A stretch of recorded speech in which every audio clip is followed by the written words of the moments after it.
మా అందరూ మనసులో హరహర మహాదేవ శంభో శంకర్ అనుకోండి. కరెంట్ వైర్లు ఉన్నాయి, జాగ్రత్త. పోలీసు వారికి సహకరించండి.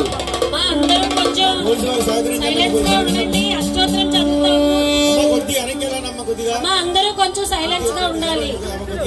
ఎవరో మాట్లాడొద్దు, అందరూ సైలెన్స్. స్వామివారి అష్టోత్తరం అవుతుంది, అందరూ వినండి, ప్రశాంతంగా వినండి.